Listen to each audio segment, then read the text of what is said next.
This is the Blood Red podcast from the Liverpool Echo, giving you the inside track on all the big talking points from Anfield.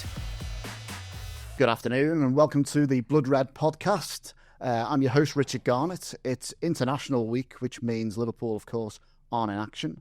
But we're here to spare you from reruns of Dominic Szoboszlai free kicks on Twitter. I'm joined by two of the greatest minds in our city centre offices. Ian Doyle, how are you doing? Who else is here, by the way, if we're the two of the greatest minds? Everybody else just gone off.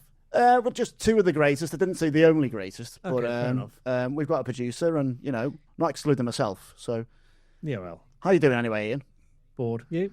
Well, I'm tolerating speaking to you, so, you know, our audience can read into that what they want. Mark Jones, hello. How are you? I am very good, yeah, I'm good. My excellent mind is all good, thank you. Well, many plans for the International Week? Mind, not excellent. Excellent, yeah. many plans? Yes. No, not really. No. Just sort of trying to get on this international break drudge and sort of get through it, really. There's half an hour of this, so Yeah, bear it is, with us. Obviously, we come into this international break on the back of another Liverpool catastrophe, being the 3-0 defeat to... Losing at Manchester City is always a catastrophe, isn't it, for any team? Yeah. Well, yeah, it is when you've lost 5 of your last 6. But we'll come on to that in a bit. But since that game has taken place and the analysis from our previous podcast has been digested... Good, wasn't it? It was, yeah, it was good, yeah. Good. Which I think we were both on. We were both on. Yeah. You remember not being there? I remember not being there, yeah, so I was... I distinctly remember him not being there, actually. What's your question, sorry? I was doing other things. Yeah. Well, since you've had that excellent analysis, the VAR footage, Yes. or rather audio, I should say, has been shared on Sky Sports around Virgil van Dijk's disallowed goal on Sunday, which I celebrated in the ground, I can tell you, before being bitterly disappointed for it being ruled out. I've got a new thing on VAR. I just celebrate goals regardless of whether they're going to get ruled out or not, and that way no one can spoil my fun. So I'm going to stick with that. But that audio's been released, and there was a bit of a conversation about it between Michael Owen, one to this parish, and Howard Webb on Sky Sports, discussing whether the goal should have stood or not. Michael Owen thinks it should have stood. I've kind of watched it back and came to the decision that I actually agree with him after thinking at first that it shouldn't have stood. But the actual call to disallow that goal was initiated by the assistant referee, whose audio is quite clear on the footage that's played, desperately trying to point out that Andy Robertson offside. It then goes to VAR. They effectively agree with the on-field decision, and the goal stood. I'm not convinced he's actually in the way of the flight of the ball. What do you think? Well, we dealt with this on Monday, and in the old days, it's offside, isn't it? It's no goal, because he stood right in front of the goalkeeper, or more or less near the goalkeeper. And I guess disallowed, no one complains about it. But since they changed all the offside rule in the past 5-10 years, you're going to get more situations like this because it's not very clear, you know, what we look at it. And I was right in line with it, actually. And the goalkeeper was never, ever saving it.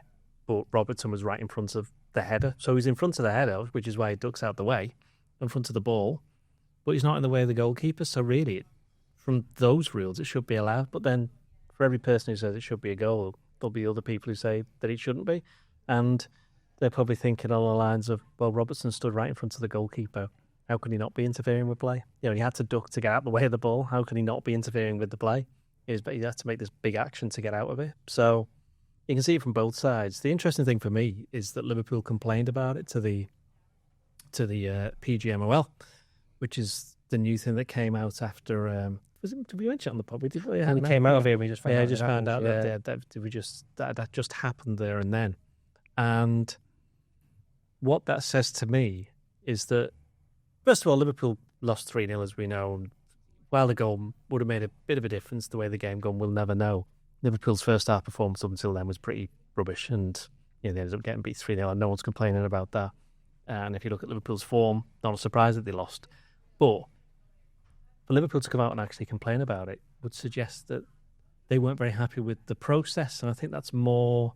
It's not like there are other teams in the Premier League who've basically got, if you can have a speed email onto templates or whatever, the minute something goes wrong, they're firing it off to the Premier League and and to try and get a reply or a reaction to some incident that's happened during the game. Liverpool don't really do that very often.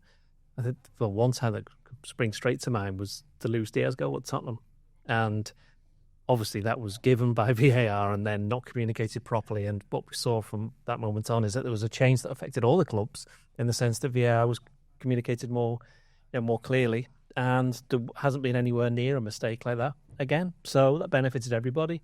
And I think to a certain degree, while Liverpool, I think, trying to make a point, you don't want people to not get away with stuff like that, but I think there's certainly a little bit of it. And I would imagine from a very cynical point of view, it's also made people talk about that for a bit rather than the rubbish first half performance. Mm-hmm. They do see there are problems with the process, and I think you look at the actual ruling for this offside decision and you go through each of the things that has to happen, or at least one of them that has to happen for it to be disallowed. They're of the view that none of them were reached. Again, but then that's somebody's opinion, and I think they were looking at the angles. I think their complaint really was that they came up with that. For all the talk of VAR taking forever, they thought that one was done a bit quickly, which to a certain degree is what happened with the one at Tottenham a couple of years ago as well. Unlike the penalty, which they took an age over. Well, it's trying to find the happy medium with VAR, because I'm in the stadium in the press box and we've got replays. So we can sometimes see what's going on, but most of the people in the ground haven't got that luxury and just go, well, what's happening? And it's hard for, unless you put you don't necessarily have to have a big screen at ground. For example, Liverpool haven't got one at Anfield. So unless you're going to be told to do that, clubs just won't. And in fact, you can't even put that kind of footage up in stadiums, can you? That's right, isn't it? I think it certainly used to be the rule, didn't it? There used to be a rule you couldn't. Anything contentious that might send a crowd over the edge couldn't be showed. But now, by definition, surely you should be able to do that if that's why the game's being stopped. So I think that's, going back to what you said about the penalty, the complaints are that they're taking too long over these things, but that's just the game nowadays. And Liverpool's, going back to the original point, is Liverpool's complaints is about the process and how they reached that decision, and it may well be that they tweak things a little bit and then everybody benefits. Have Liverpool got a case, do you think, Mark? Is there a case to be answered for? I looked at more replays, different angles of the goal, and although Robertson is in front of Donnarumma, I didn't think he actually affects his vision of the ball. No. I think the ball's in the corner, he can't reach it, and that's why I think it's a goal. But at the same time, it's the on-field assistant who's made that decision. It's not been re-reffed by VAR, has it?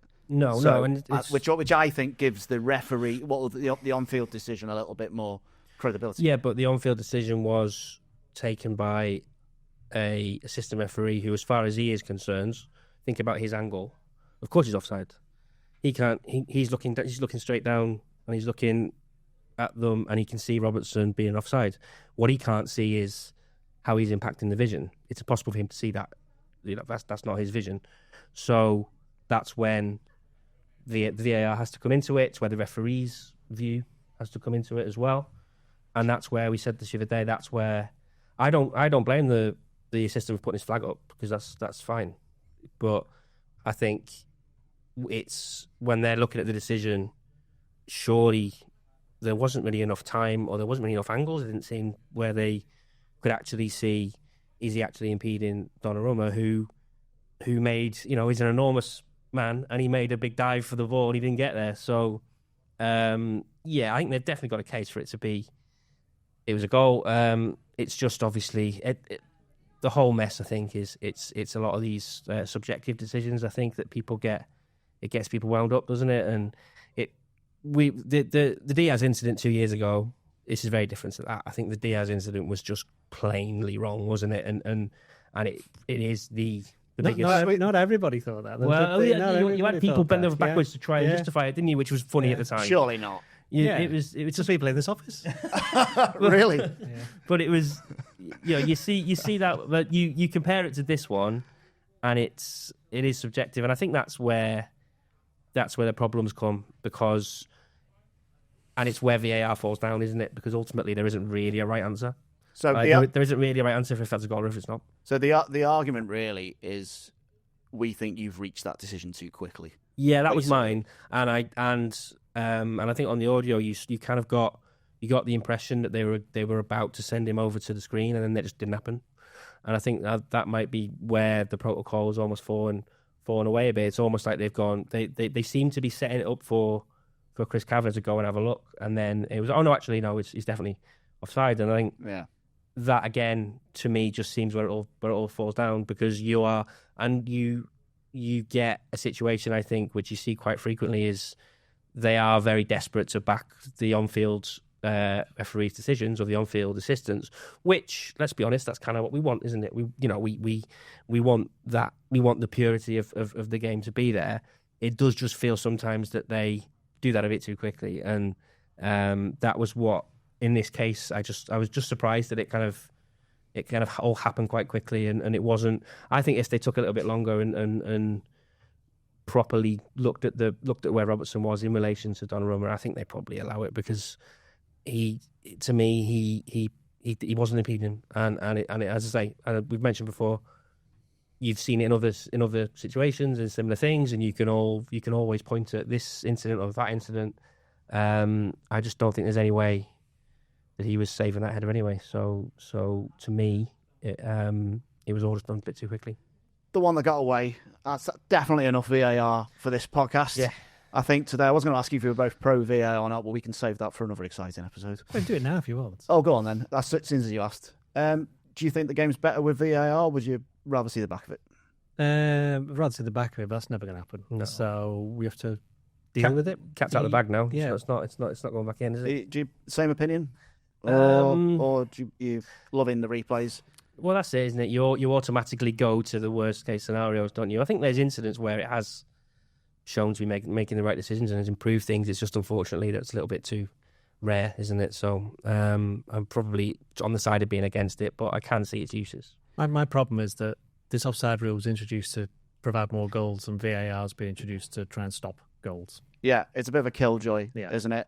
If I weighed up the balance between some diabolical referee decisions that I've probably seen over the years that have led to injustices on a pitch compared to VAR, on balance, I'd rather just see a free-flowing game of football where people can celebrate goals freely and actually enjoy themselves. I think about it is, I saw the Arsenal women's manager at the weekend. She was complaining that there isn't any in the WSL because they'd have had a couple of decisions go their way. So not everyone holds the same opinion. Yeah, and so it's a generational thing as well. Because if you're if you're like watching football now and you're like 14, 15, most of your conscious of you're paying proper attention watching football as being with VAR, so you don't know any difference, and that's ultimately why it's not going to go away.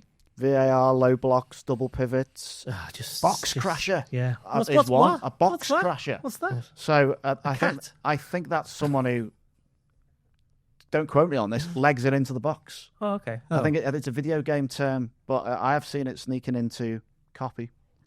Not on the Echo. Who's written that? I'm not saying. Yeah, okay, anyway. Box crash. Yeah, look out for that one. Somebody gets in them. I think Dominic Szoboszlai might be one. I'll look out for that and then change it. Yeah. Exactly. Well, when these VR decisions are made, presumably they do it across a secure internet connection. This is good. This is good. This is good. And to do that, they probably need a VPN. And if you do need a VPN, we would recommend our podcast sponsor, NordVPN. And to get the best discounts off your NordVPN plan, go to nordvpn.com/bloodred. Our link will also give you 4 extra months on the 2-year plan. There's no risk with Nord's 30-day money-back guarantee, and the link is in the podcast episode description box below. What was the website again? Sorry.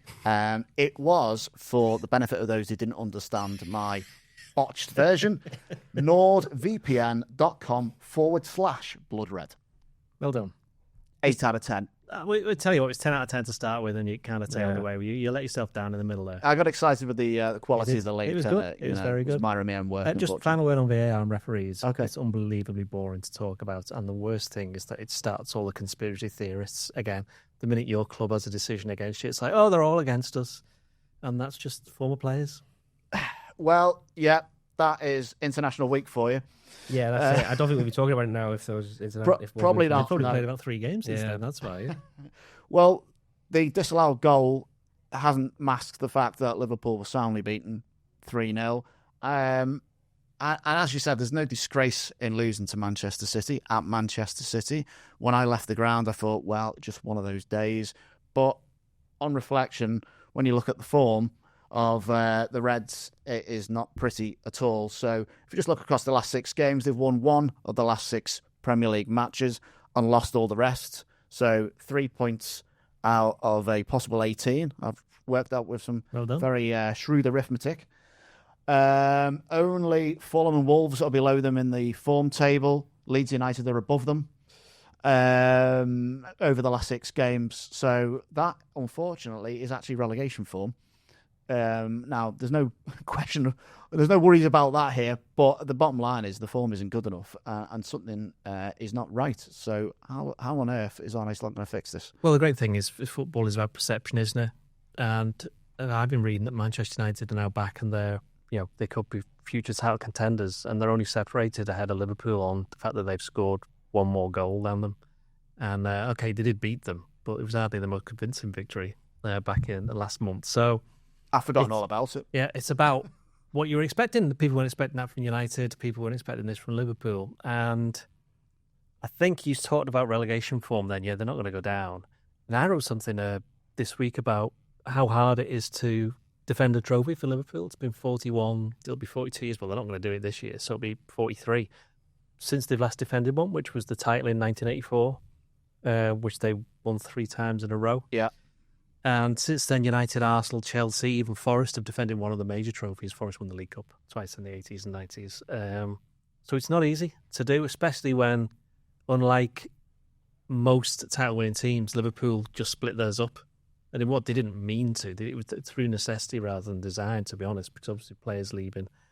And that's been the difficulty because the players, I've mentioned this before on the other podcast, the players who've come in are taking on the expectation of a team that's just won the league and they didn't win it. Mm-hmm. Look at Kerkez. I know, Wirtz won it at Bayer Leverkusen. Isak's come in, Ekatike. These are players who've been, people just assume, they're going to step in and make it better than all those players who've been there before just because they're perceived to be in some ways better. Because they cost more. Well, exactly, yeah. It's down to that as well, isn't it? But I mean, obviously, when you spend a lot of money on a player, you do expect a certain return.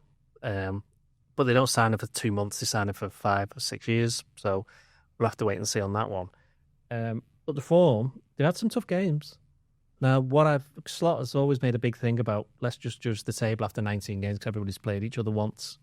And what Liverpool do between now and the end of the year in terms of the league games, I think we went through it on Monday, didn't we? They got Forest at home, West Ham away, Sunderland at home, Leeds home and away, Wolves at home, Tottenham away, Brighton at home, and Fulham away, and then they're at Arsenal. Most of those games you'd expect them to get something from on a normal, the last 2 seasons. I mean, they don't always. I mean, they got beat at home by Forest last year and got beat at Fulham and still won the league. So, they were 2 of the 4 games they lost. But you wouldn't back them at the moment to win many of those games. But that's only because you're going off what they've done in recent games. And I don't count the Palace game in the League Cup because that wasn't a proper team. I've already known about this, haven't I? Yeah, City's the only game where they've been properly beaten for me. Because all the others have been by 1 goal. I'm right in saying that, aren't I? Yeah. Brentford was 3-2. Late goal. Yeah, 2-2, yeah. So. And as we were talking about as well on Monday, that the 2 late goals that they conceded against Chelsea and Crystal Palace, they don't concede them. It's 2 draws. It's only 2 more points, but it puts them in the top 4, and suddenly they only lost 3 games. So, well, that is a point though, isn't it? Because they haven't drawn a game. Well, because they're not durable enough. They don't have it in them at the moment, and you then look at last season where Slot made a big deal of the fact that they've only won so many games. They've won an awful lot of games by just 1 goal. It's such a small margin that if you drop off those levels for whatever reason, whether it's some players are off form, you could say Salah is one of them, Kanate is another one, and then you've got these players who are trying to integrate and they're possibly not at their top level of form, suddenly those wins become scrambling draws, and then it's a toss of a coin, and you've seen that Liverpool at the moment just are coming up the wrong end of that. The question about integration, I nearly said integration is a tricky one, isn't it? Because if you're riding high at the top of the league and you've got new players and you've betted a couple in and they've done well and you're still winning games, then and you're still in all the competitions. Don't forget Liverpool are out of one. then there's opportunities there to bed in other new players and get them firing. But already, it's almost like Arne Slot doesn't have that luxury because he's not been getting the results. And when they were winning at the start of the season, they were just kind of scraping it over the line, last-minute winners, or a ridiculous number of last-minute winners. But how is he going to... What is it that Liverpool are going to do? They just like sort of... I'm not saying write the season off, but say this is a season of, dare I say it, cliched word, transition, and try and integrate these new players? Or is it just going to be a case of, well, he's just got to pick what he knows will get the best performance, and the others will just have to try and get in if they can get in? I think he'll be confident those fixtures there that he has reeled off now from now until the new year. I think he'll be confident that they can get results in those with a kind of core of 15, 16 players. Players that he relied upon largely last season, but they've paid all this money for some of these players. They're gonna be involved. They're gonna play, and it has been tough. It's been a difficult environment for new players to bed into. There's no getting away from that. But I wonder if he's almost just going to draw a line under that now and go, right, bit of a cliche, but start again and let's. No international breaks might help actually in this scenario, and just go. We're just going to go now up until the new year, and I think, yeah, like I say, I think there are 15, 16 players there that he'll look at, and he'll think that he can chop and change in the starting lineup one or two each time, and you'll see, you have to see Isak coming into the side because they've paid a lot of money for him. You have to see Vert start games because that's the plan, isn't it? If the whatever the plan was in the summer, it almost certainly involved him. So I don't think they'll be panicking just yet. And I think the thing about the transition season, I think I said this to you the other day, it feels like this was supposed to be last season. The transition season was supposed to be last season with a new manager, and they ended up going to win the league. And then this season was supposed to be the season when they kicked on and did it. But ultimately the difference is last season they only signed Chiesa, didn't they? And so Slot was working with a squad that they all knew each other and they all knew each other's games. But I think a lot of Liverpool fans were expecting the transition season last season because after Jurgen Klopp's been there for 9 years, and the successes that he brought, Slot was this unknown, really, wasn't he? And there was a lot of intrigue around the start of the season, how he'll play. There was even a couple of little whispers when the stars a bit boring and things like that. There was those sorts of things. And then it just suddenly clicked quite quickly, and they kind of serenely went away and won the league, which I don't think anybody saw in August. So maybe this. Maybe it was always going to be this way with the transition. There's no getting away from the fact that the results have been very disappointing, and you deserve criticism when you spend all that money that they've spent and they haven't got the rewards for it yet.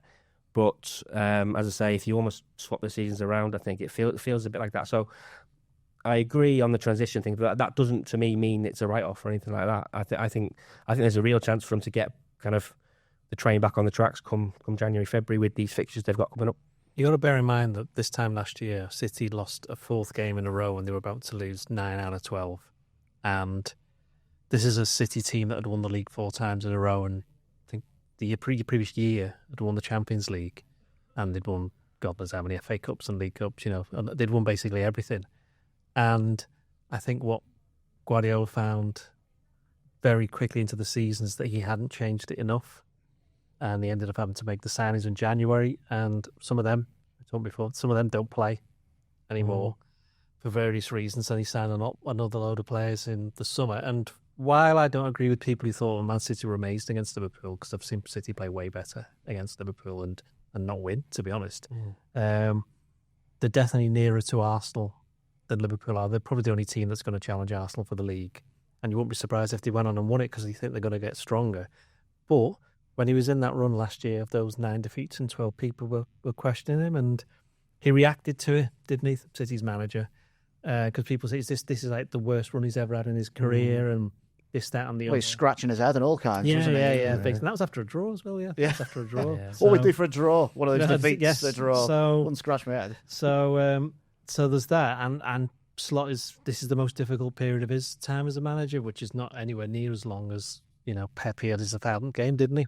And against Liverpool, I don't even know how many slots had, about 200 maybe that. Probably not even that, to be honest. Yeah, there's not loads. So, and it is unusual for a Liverpool manager to have to cope with this after having won the league. But this is what happened with Klopp in 2021. Liverpool started the season, first half great, half the second half. They kept on, lost 6 home games in a row, didn't they? And I know there was no fans there, but it's still losing games. Well, you're still playing football, aren't you? Well, exactly. You're still playing football, still losing games, and just that confidence drains from you. And he had to change things. And I think this is what Slot's now realising now, is that if the other way around, points we're going to make about Man City last season, where they didn't change enough, Liverpool probably changed too much. Again, mainly through necessity, but there are some things that you look at. Kirkes, for example, didn't have to start absolutely every single Premier League game, and he's kind of gone back to Robertson. There's one or two other things that maybe could change, but picking up on what Mark said is that I think it has to be the plan now for the future from now on. I wrote this after the game on Sundays, that you spent all this money on these players if they're fit, and you're playing these kind of teams who you should be beating anyway, more or less. Play the team that you see playing in 12 months, in 18 months, not the team just to get you through now, because what was the point in signing all these players then? See, I think you've articulated that very well, and I probably agree with you off the back of it, but that can be a hard sell to the wider, I was going to say the wider fan base, but to the wider fan base. Well, and I know the outside voices don't necessarily matter, but well, the thing is, Liverpool have made it doesn't matter. Liverpool have made the decision for them by losing 5 games in the Premier League. They're not going to win the league. Simple as that. Not going to go the rest of the season unbeaten. But you wouldn't expect them to remain unbeaten in the next 3 games, let alone 27. So that's not going to happen. So they're not going to win the league. It's simple as that. So the expectations have changed. So there'll be a little less pressure on them, I think, in that regard. Even if it's in their own minds, because even some of the other players will go, okay, right, we're not going to win the league, but now let's try and get ourselves back together. We can still do something in the FA Cup, and more likely we can do something in the Champions League. Yeah, so a bit like a counsellor, really. I feel a bit better now, Ian, to be honest. That's experience. You should know that. Anyway. Well, I'm not as old as I am. Well, I'm not far off, I know. But but you were able to remember the 84 back-to-back wins easily. Which, because I wrote about it, I can tell you the following season, after 11 games, Liverpool were 20th out of 22. And that's, again, a bit like City, they won consecutive titles. You just get to a point where it's like the team just drops off. Yeah. And I think Liverpool, to a certain degree, last season was the last bit of that kind of Klopp team, wasn't it? Because obviously Diaz, Nunes has gone, Trent's gone. So as a little bit, and obviously they had the tragic loss of Diogo Jota as well. So there's a little bit of the chemistry of the team perhaps been, faded away as a result of all those changes. Yeah, as Salah said, I didn't early on. I can't remember which game it was around, but he was talking about how he still needed to find his connections with some of the newer players. And he was talking about Ekitike specifically, and then he mentioned that he knew where Nunes, Diaz, and Jota, he knew where they were going to run. He knew, he knew where Nunes was going to run. Even Diaz didn't know where Nunes was going to run. I know where he was going to run. Offside. Yeah. Well, apparently Salah was the only man who did. So he would look at Nunes and go, "You're going to be offside." But he give it to someone else. He's obviously not got those connections with the players. You'd like to think, what are we now? 3 months into the season. You'd like to think that would have shown itself by now, but it hasn't because of various reasons. So, yeah, I forgot your question now. But me too. Yeah. No, it was about the chemistry. But yes. You've touched on Salah there. So let's talk a little bit more about Mohamed Salah, who eventually signed the new contract when there was a bit of a will he or won't he sort of standoff, and everyone was very happy that he signed one. I did say at the time when he signed that contract that as soon as he signed that, it was time to look to replace him, because Liverpool can't rely on Mohamed Salah forever. And so far this season, he's scored 4 Premier League goals, and I think he's got 1 in other competitions. 10 behind. There's not many players who've scored more than him in the Premier League, though. I think it's like 6 or 7. There's not loads. Yeah, well, that's 6 or 7 more than he'd want. He's got the same as Richarlison. Yeah. So I don't think he'd be pleased with that. But Yeah, there's not like it's only Erling Haaland who's running away with it. You could easily catch up with the other player. I think the second place top scorer is on 8. I think. Thiago at Brentford. Okay, yeah. So would you say you'd rather him than Team? I did not say that at all. The 6 players who've scored more, though, I just checked. Thiago, Semenyo, Welbeck, Mateta, and Bueno, and that Man City guy, tall guy, what's his name? Erling Haaland. I didn't mention him. Yeah, I think he's top. But look, Salah's coming for a bit of criticism. Mm-hmm. We've talked about chemistry of the new players. I thought he was excellent against Aston Villa and Real Madrid. Perhaps not so much against Manchester City. I don't know. I feel like he wasn't getting the ball quick enough, if I'm honest with you. And I don't know whose fault that is. But if our expectations are reset, okay, and we need to start building the new team, and the end result of that for this season is whatever it is. What part does Salah play in it? Because he is, apart from the exception of one game, is Liverpool's undroppable, but that can't last forever, surely. Can't last forever, but he still plays an important part because he's their best goal scorer, the most reliable one right now. Now that might change, as we say, but we knew when he's going to sign the contract that it's going to be his last one. I think it's funny now, isn't it? There's a lot of revisionism. Should they have given him the contract? You couldn't not give him the contract. He's just had possibly the best individual Premier League season anyone's ever had. You've been pretty harsh. Well, I just think just the reaction to it. I think people would have been in meltdown. I think because he'd have been collecting. The way I kept thinking about it went up throughout all the contract stuff last season was he's going to be getting all these awards at the end of the season, and it's going to come up on the screen saying Mo Salah unattached. And that what a bad look that would have been for Liverpool. It just wouldn't have gone down well. So he was going to get the contract, obviously. They will. I still think that you see enough in him to keep him in the side. There isn't really the replacement there. You talk about signing the replacement. If that replacement is a right-sided attacker who comes inside on his left foot, well, there isn't one. Well, I'm going to say it though, because Liverpool have signed Alexander Isak and Hugo Ekitike, who are, correct me if I'm wrong, both goal scorers. Yes. And they don't play Mohamed Salah's position in the team. But if we're looking for a supply of goals and we've spent big money, surely that's where the answer is. And if it isn't, what have we spent all that money on? Yeah, of course. But I think, and you said, haven't you, in terms of getting all three into the side, or I think the way that they'll still see it, I think, as kind of perming options here and there. And I think that the answer is ultimately Mo Salah is not going to be starting every game. I think that's clear, and that's probably going to be the case come the end of the season, I think, or even start of the new year. You've already seen it when he was left out of he was left on the bench against Galatasaray, wasn't he? And then obviously Frankfurt as well, where there was a bit of reaction to that when he came on and wasn't too happy about it. I think that naturally will start to happen, where he's dropped in and out of the side a bit more.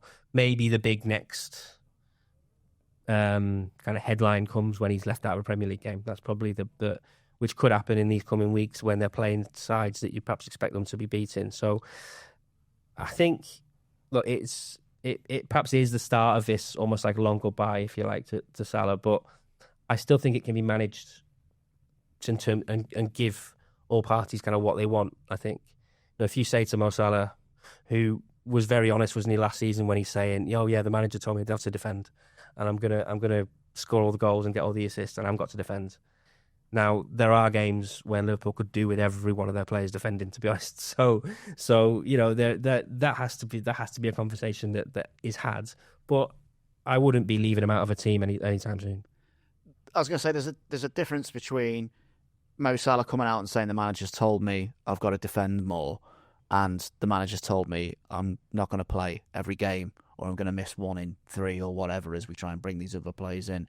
Is it going to be a big deal every time Mohamed Salah's left out of a team? Because I see that as a potential problem down the tracks for Slot. We definitely need to integrate new players that we've spent an awful lot of money on, and occasionally he may have to be the fall guy in that. That's a big problem for Salah, isn't it? Well, yes, but also no, because it won't be his problem. Because in 7 games, Salah's going to disappear for 7 or 8 games anyway. So there's no point dropping him for these 7 games. Then he goes off to the African Cup of Nations. Liverpool won't have him for probably 7 or 8 games. And then you'll see what they're like when he's not playing. So therefore, you then have, a nice little 7 games there, 7 games there for the comparison. I know it's not always that simple, but when he comes back, if Liverpool have been hopeless in that 7 games and they were good before, he'll just walk straight back into the team. And if it's the other way around, he can't have any complaints because he'll go, well, I had all the first half of the season, we weren't particularly brilliant, and now that they've changed it around, he'll know that because he's been very long in the game and he's not soft. And the reason players get upset because they're not playing, and also don't forget, Klopp didn't play him in all the games. It was the game at West Ham, wasn't he, where he massively kicked off. What game was that? 2-2, wasn't it? When they and he will kick off, won't he? Yeah, and he says, Let's be clear. Yeah, he will do. Yeah, because he wants to. There's a reason why he scored 250 goals for Liverpool. You don't get that for just being nicey there. He's got that mentality, hasn't he? Ruthless in front of goal, just ruthless in terms of how he wants to improve as a player. And he probably thinks in his mind he can stay at a certain level. As I say, he's not stupid. He's, what is he, 33 now? He knows he's very much near the end. As way past, you'd say his peak was 2, 3, 4 years ago. But in terms of the amount of goals he scored, there's been seasons where he hasn't scored very few in the first 10, 11, 12 games in the Premier League. At least when Liverpool won the league, he didn't score a massive amount, even all the way through that season. Because Sadio Mane in 2019-20, Sadio Mane was the top scorer that season, I think. So he'll know. But in terms of solving the problem, I don't think it's going to be one, because he's going to have to solve another problem of what are you going to do when he's not there, as opposed to should he not be there, because that is the reality of the situation in the next 6 weeks. I mean, to be fair, that makes perfect sense to me, doesn't it? He's probably going to play all the way up to AFCON, and then obviously he can't play during AFCON, which then gives Slot an opportunity to try. I mean, he could completely change the shape of his side if he wanted to, depending on how results are going at the time, whether he feels bold enough to do that or not. But didn't he make the point recently that both Isak and Ekitike last season were playing for clubs where they perhaps only played 30 odd games. Liverpool have 60 games a season, and he might see it as well, in this first season of the two of them, we are going to do a bit of a job share almost, and then almost to kind of get them up to playing for Liverpool and get them into the sort of feel of things and how and how they play for the club. So I think the AFCON is probably the perfect little cut-off point now. So is it the week before Christmas, I think, isn't it? Yeah, I think he misses the Tottenham game. Yeah. So, but there's some tough games in the sense that Tottenham away, Arsenal away a bit later on. So he'll be missing for those ones. So it's a good little test. And whoever they end up playing in the FA Cup, and I think he could miss one of the Champions League games. I'm not sure. I think it might be done by then. I think he's back by then, to be fair. Yeah. Well, there's no League Cup games to miss. They're all missing them. Yeah. That's been taken care of by Arne Slot. You've got Marseille away on the 21st of January. It's done by. So they'll be out by then, won't they? Yeah. Well, I think they've specifically done it then, haven't they? That's the reason why they moved it, because it's a little bit earlier. AFCON is a little bit earlier than it has been, and I think that's the reason. I think they've moved because you've got these 2 Champions League games in late January. I think previously it would be in the new year when it would be starting, so you'd miss the whole of January and a bit of February. Is there a situation where Arne Slot can play Mo Salah, Florian Wirtz, Alexander Isak and Hugo Ekitike all at the same time in a cohesive attacking shape that could, which is more than just a reaction to being behind in a game? Is that even possible, or has he just got too many riches to be able to juggle? He can do it, but I wouldn't be doing that now. No, he can do it. That was the question. Well, I suppose, which he has taken quite literally. Yes. I bought him in goal. Yeah, if he wants to. Yeah. If you want me to realise the question, I'm quite happy to do that. But I think that I would not be doing that, and I don't think he'll be doing that either. No, Mark. I'd like to see it though. I think some of the go back to these. Who's playing centre mid then? You have to play the Endo. That's irrelevant, isn't it? Endo and Gomez. Wouldn't have to. Yeah, you would have to. I don't think Endo's starting any time soon. FA Cup third round game. Yeah, or maybe maybe Fulham away, something like that. I think my issue, and perhaps I think one of the things that's been picked up on recently is Slot's response to being behind in games is a lot of let's just throw in all the attackers, isn't it? And all I'm saying is I'd like to see what that would look like in terms of how he would set them out from the start. I mean, we're starting to see Ekitike a little bit cut off the left, aren't we? Which he seemed to be a bit reluctant to do that at first. Gakpo's suddenly less of a guaranteed starter in games. I think it could be possible, but it would be at home to maybe some lesser opposition or something like that. We've also got Florian Wirtz playing on the left as well. Yeah, he's done all right. So, Ekitike, Wirtz, Gakpo, there's a bit too many. There's too many options there, and how do you get Wirtz firing? That's what I want to know. I mean, he looked out. I thought his performance against Real Madrid was really good. He may not have had like a huge attacking output that was what he was signed for, but his work rate and the selfless work he was doing for his team, I thought was absolutely fantastic. Yeah, brilliant. But he has been signed to score goals and create chances. And he's created chances. It's not his fault the other players haven't scored them. Well, that's true. But he could do with a goal, couldn't he? I mean, hopefully, we don't know at this point of recording if he's going to score for Germany. We'll have to see. But hopefully, on his return to Liverpool, actually, he can get off the mark because that's just going to give him a confidence boost, isn't it? Well, that's what he can. And you know what? I don't actually think he needs that much of a confidence boost. He just needs to shut people up talking about him. I mean, we get. What would we talk about? We're going to say, without wishing to give too much away about our job, we must get about 5 emails a day with various former players saying, Wirtz is this and Wirtz is that. And it's like, this is boring. There are other players there who won the league who aren't doing very well. Talk about them instead. Let him just crack on. And I think if he does score a goal or two, it gets an assist or two, I think then, as always happens with the media circus, the spotlight will go off and shine on some other underperforming poor soul. Well, whoever that is, let's hope it's soon, so poor Florian can have a break. We'll just finish off just looking ahead then to those games that Liverpool will be trying to win when we return from international action. So Nottingham Forest at home. Now that is an absolute shoe-in on paper. Is it? Sean Dyche is the new manager. And they played them twice last year and didn't beat them. Well, okay. Lost at home. There's that theory debunked. Would you expect Liverpool to beat Nottingham Forest? Let me reword that again. Yes. Picking apart my questions today, Yeah. Mr. Dillian, a bit mischievous. Yes, I am. Yeah. Sorry. I would expect Liverpool to beat Nottingham Forest at home, whether they did or not last season. But new manager. It's the same with West Ham as well. They've got Nuno Espirito Santo. Well, they're kind of playing them both at the wrong time, aren't they? Yeah, exactly. I think that's my point. Yeah, I think that's happened quite a few times already this season. We're nice in that 7-game and Postecoglou era. Yeah, that'd be lovely. They played Newcastle at the wrong time, so they're still. I know they won that one, but they're still all angry about.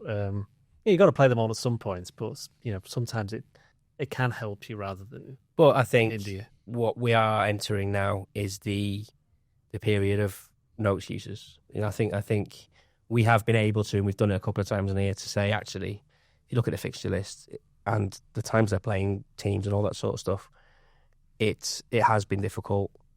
But I think now you're on the precipice of if it goes, if they were to lose to Forest, if they were to lose at West Ham, alarm bells are ringing then, aren't they? So they're entering this period now. But Liverpool are at home, and home record is still, I know they lost to United, but Palace doesn't count in the League Cup, so the home record is still okay. And they should be beating Nottingham Forest at home. It's then PSV, isn't it, in the Champions League, which you'd think might be another little sort of confidence booster. And then they go to West Ham, where the record isn't terrible, is it? I mean, so...